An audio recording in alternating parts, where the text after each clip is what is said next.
bagi kehidupan manusia sekarang adalah pendidikan yang berdampak bagi diri sendiri dan juga orang lain. Pendidikan tak hanya terfokus pada materi-materi pembelajaran di sekolah, tetapi pendidikan itu ada banyak.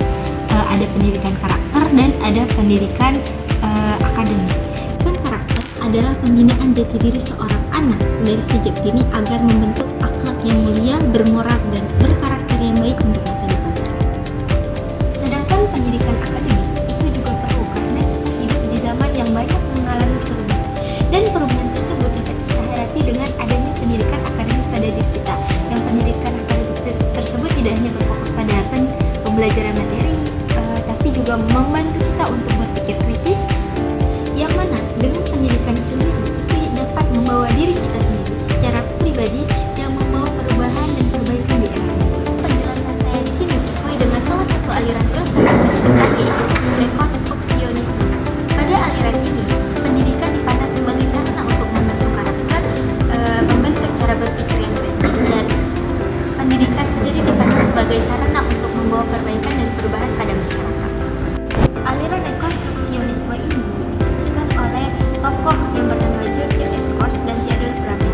Mereka berpendapat bahwa pendidikan bukan hanya sarana untuk mewariskan budaya, tetapi pendidikan juga sarana untuk membawa perbaikan dan perubahan pada masyarakat menjadi lebih baik.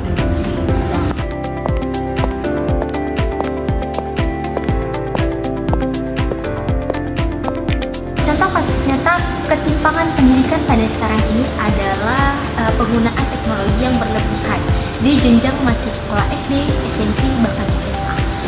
Untuk kuliah memang teknologi sangat dibutuhkan, tetapi menurut saya untuk di kelas SD, SMP, dan SMA, teknologi kita harus memang mempelajari, tetapi itu hanya sampai batas persekolahan saja.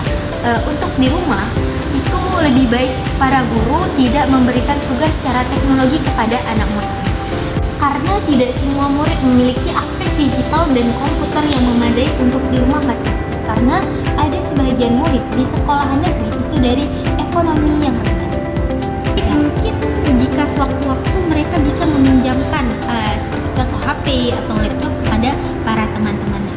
Tetapi jika dalam kurun waktu yang selalu berdekatan, itu pasti ada rasa yang tidak enak pada psikologis anak sendiri. Jadi saya berharap kepada pihak guru sekolah untuk lebih mengurangi tugas-tugas yang secara digital kepada anak muridnya untuk dibawakan pulang ke rumah.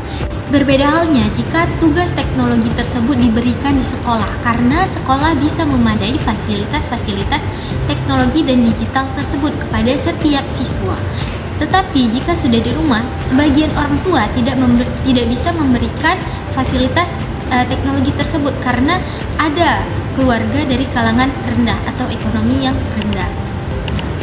Masalah ini jika dikaji dengan ilmu filsafat ini tergolong ke dalam rekonstruksionisme karena ini merupakan masalah sosial yang dapat diatasi dengan pendidikan. Pihak sekolah dan pihak pemerintah wajib memberikan fasilitas dan akses pendidikan yang berbau teknologi digital, teknologi komputer yang merata kepada setiap siswa secara setara tanpa terkecuali.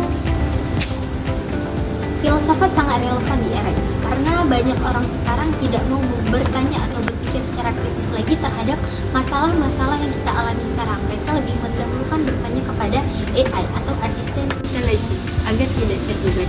Disinilah peran filsafat, yang mana filsafat membantu mengarahkan manusia atau setiap individu untuk bisa menggunakan teknologi secara bijak agar tidak menimbulkan etika sosial yang berdampak terutama bagi diri sendiri dan juga orang lain.